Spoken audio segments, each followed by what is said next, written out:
Hello, it's Phil at digitaldjtips.com. Today I'd like to talk to you about the Rane 61 Serato Scratch Live digital DJ mixer. Now at the NAMM show, Rane launched two new DJ mixers for Scratch Live. It launched this one and the 62. Now the 62 has been getting all the press. It's not too surprising, it's a fully featured mixer with lots of bells and whistles, and it is the more natural successor to the 57, which was kind of the one mixer that these two have seemingly come in to possibly replace. So two new mixers. This one is the lower spec one of the two, which is probably why it's getting less of the press. But I think there's a niche for this mixer, which is why we're looking at it today. So, Serato Scratch Live is of course a digital vinyl system, and this mixer is designed to control digital or timecode vinyl. There's a piece of timecode vinyl for Serato Scratch Live. It contains a code which this mixer and Serato Scratch Live software read in order to allow you to DJ using software and digital music files. So it's a DVS system, they've been around for a long time. The mixer has everything in it which you need in order to control digital music using control vinyl and your existing Technics or whatever turntables you have, or indeed CD players. So the whole point is that you plug this thing into your system in place of your normal mixer, and there you go, you're off and running. Plug your computer in, install the software, which is all part of the package, and you can control it. And it took me about 10 minutes to set all this up, so it does work very quickly. One of the selling points of this particular model, and indeed the 62, is that it's very easy to mix using normal vinyl and control or timecode vinyl. So you can DJ, you have two DJs playing, and just a turn of the switch at the top here will allow you to switch between software control and just playing a normal record. And indeed you can do the same thing within the same DJ set. So that's really powerful, and that's really getting to the crux of who I think this mixer will appeal to, because there's very little on here. You can see, obviously it's very high quality. It's about $1,400. You're not going to get shoddy workmanship for that. The faders are all magnetic, which means that they are likely to work even if you spill something horrible on them and they feel a bit weird. The sound will continue to work properly.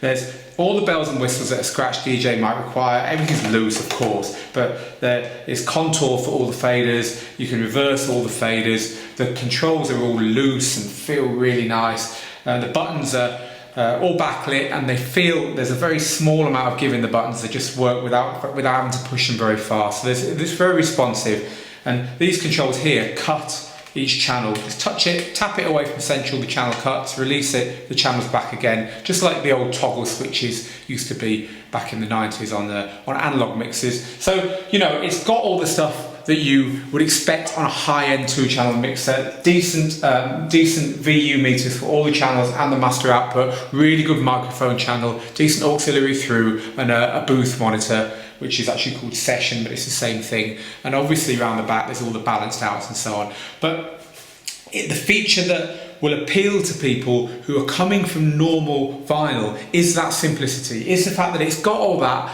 but nothing else. There's no cue points on it, there's no looping on it, there's no extra effects apart from one hardware filter that's built into the mixer, by the way, although strangely you need to use Serato Scratch Live software in order to change the resonance, for instance, on the filter. However, it is a proper true hardware filter.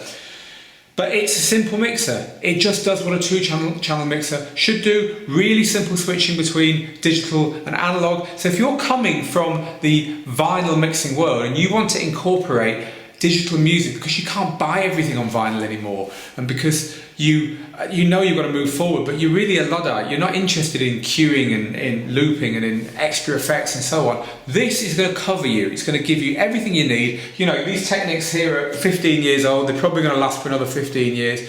You slot one of these in the middle between the two of them and you have a setup that was probably going to last you for another 15 years without ever having to think about it again. And I think a lot of people want that. And I think with the 57, Rane had a mixer that was trying to be bells and whistles for the people who were interested in that, but was too complicated for people who just want to go a bit digital, get a bit more involved with the way DJing is nowadays without having to worry about all the extra complications. When you DJ with Serato Scratch Live in absolute mode is the mode that when you put the needle on the beginning of the record, it goes to the beginning of the MP3. You stick it in the middle, it goes to the middle of the MP3. You jog it, the MP3 jogs. If you want to DJ in absolute mode without any of the bells and whistles and with a DJ mixer that feels as good as the very best scratch mixers of yesteryear, then the Rane 61, cheap though it isn't, has got you covered.